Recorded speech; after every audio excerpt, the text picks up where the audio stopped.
The Fragile Heart. Chapter 1. The Perfect Couple. Sophia and David had been married for 10 years, and to the outside world, they were the epitome of a perfect couple. David was a successful architect, known for his dedication and creativity. Sophia, a talented artist, had a free-spirited nature that balanced David's structured personality. They lived in a beautiful home in the suburbs, complete with a cozy studio where Sophia painted and a sleek office where David worked on his designs. Their love story was the stuff of fairy tales. They had met in college, where David was instantly captivated by Sophia's vivacious energy. Sophia, in turn, admired David's quiet strength and unwavering kindness. Their wedding was a celebration of their deep connection, and for years, their marriage seemed impeccable. But beneath the surface, cracks were beginning to form. Chapter 2. The Spark Fades. As the years passed, Sophia began to feel restless. David's long hours at work left her feeling lonely and unappreciated. She missed the spontaneity of their early years, when they would take weekend trips or stay up late talking about their dreams. Now, their conversations revolved around bills, chores, and the monotony of daily life. One evening, while attending an art gallery opening, Sophia met Adrian, a charismatic photographer. Adrian was everything David wasn't: bold, adventurous, and unapologetically passionate. They struck up a conversation, and Sophia found herself drawn to his energy. Adrian, intrigued by Sophia's talent and beauty, began to flirt shamelessly. At first, Sophia resisted. She loved David and didn't want to jeopardize their marriage. But as the weeks went by, she found herself thinking about Adrian more and more. When he invited her to collaborate on a photography project, she agreed, telling herself it was purely professional. Chapter 3. The Affair Begins. The collaboration brought Sophia and Adrian closer. They spent hours together, discussing art, life, and their shared desire for something more. One evening, after a particularly intense session, Adrian kissed her. Sophia hesitated for a moment before giving in.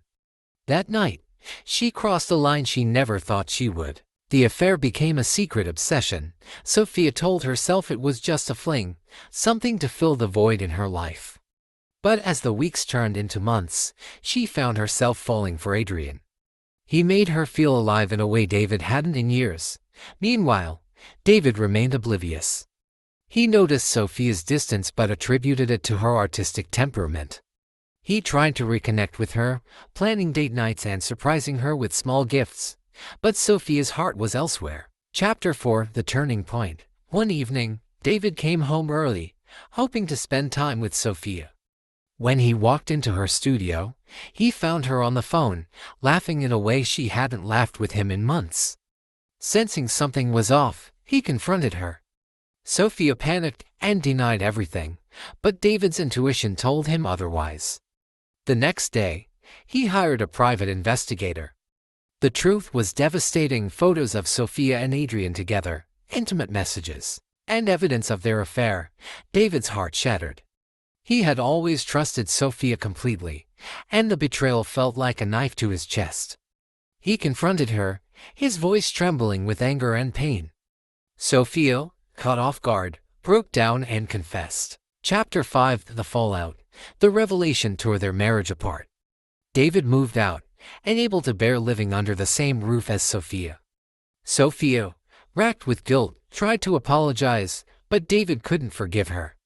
The trust they had built over a decade was gone, replaced by bitterness and heartbreak. Adrian, sensing the drama, distanced himself from Sophia. He had never intended for things to get so serious, and the fallout made him realize the gravity of his actions. Sophia was left alone, her life in shambles. Chapter 6. A New Attraction. As David navigated his new reality, he found solace in his work. He threw himself into a high-profile project, determined to rebuild his life. It was during this time that he met Claire, a kind and compassionate interior designer working on the same project. Claire was everything Sophia wasn't: a grounded, empathetic, and fiercely loyal. She had been through her own heartbreak and understood David's pain. They bonded over their shared experiences, and slowly, David began to open up to her. Sophia, meanwhile, watched from afar as David and Claire grew closer. She had always assumed David would never move on, but seeing him with someone else filled her with regret. She tried to win him back, but David had already closed the door on their relationship. Chapter 7, The Final Reckoning. Months later, Sophia ran into David and Claire at a charity event. The sight of them together, happy and in love, was a painful reminder of what she had lost. She approached David hoping for one last chance, but he gently refused. "Sophia, I loved you more than anything," he said. "But you broke my heart and my trust. That's something I can't rebuild." Sophia left the event in tears, finally understanding the consequences of her actions.